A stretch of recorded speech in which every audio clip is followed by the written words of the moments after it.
किताब मुकद्दस में से यशु के 23वें बाब की तिलावत। इसके बहुत दिनों बाद जब खुदावंद ने बनी इसराइल को उनके सब गिरदा गिर्द के दुश्मनों से आराम दिया और यशु बूढ़ा और उम्र सीधा हुआ, तो यशु ने सब इसराइलियों और उनके बुजुर्गों और सरदारों और काजियों और मनसबदारों को बुलवाकर उनसे कहा कि मैं बूढ़ा और उम्र सीधा हूँ, और जो कुछ खुदावंद तुम्हारे खुदा ने तुम्हारे सबब से इन सब कौमों के साथ किया वो सब तुम देख चुके हो, क्योंकि खुदावंद तुम्हारे खुदा ने आप तुम्हारे लिए जंग की। देखो, मैंने कुरा डालकर इन बाकी कौमों को तुम में तकसीम किया कि ये उन सब कौमों समेत जिनको मैंने काट डाला, यरदन से लेकर मगरिब की तरफ बड़े समंदर तक तुम्हारे कबीलों की मिरास ठहरे, और खुदावंद तुम्हारा खुदा ही उनको तुम्हारे सामने से निकालेगा और तुम्हारी नजर से उनको दूर कर देगा, और तुम उनके मुल्क पर काबज होगे, जैसा खुदावंद तुम्हारे खुदा ने तुमसे कहा है। सो तुम खूब हिम्मत बांधकर जो कुछ मूसा की शरीयत की किताब में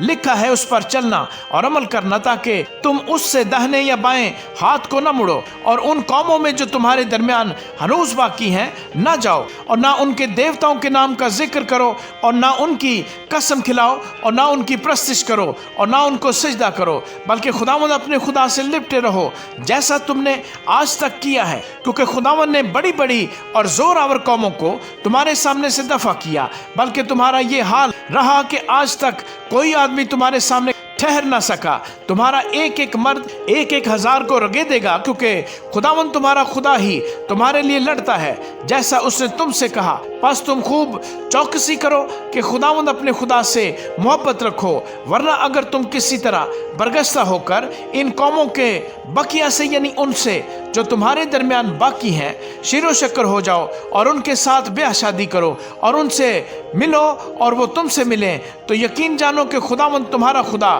फिर इन कौमों को तुम्हारे सामने से दफा नहीं करेगा, बल्कि ये तुम्हारे लिए जाल और फंदा और तुम्हारे पहलुओं के लिए कोड़े और तुम्हारी आंखों में कांटों की तरह होंगी, यहाँ तक कि तुम इस अच्छे मुल्क से जिसे खुदावंद तुम्हारे खुदा ने तुमको दिया है नाबूद हो जाओगे। और देखो, मैं आज उसी रास्ते जाने वाला हूँ जो सारे जहान का है, और तुम खूब जानते हो कि उन सब अच्छी बातों में से जो खुदावंद तुम्हारे खुदा ने तुम्हारे हक में कहीं एक बात भी न छूटी, सब तुम्हारे हक में पूरी हुई और एक भी उनमें से रह न गई। सो ऐसा होगा कि जिस तरह वो सब भलाइयां जिनका खुदावंद तुम्हारे खुदा ने तुमसे जिक्र किया था तुम्हारे आगे आई, उसी तरह खुदावंद सब बुराइयां तुम पर लाएगा, जब तक कि इस अच्छे मुल्क से जो खुदावंद तुम्हारे खुदा ने तुमको दिया है वो तुमको नेस्तो नाबूद न कर डाले। जब तुम खुदावंद अपने खुदा के उस अहद को जिसका हुक्म उसने तुमको दिया तोड़ डालो और जाकर और माबूदों की प्रस्तुत करने और उनको सिजदा करने लगो, तो खुदावंद का कहर तुम पर भड़केगा और तुम इस अच्छे मुल्क से जो उसने तुमको दिया है जल्द हलाक हो जाओगे। आमीन।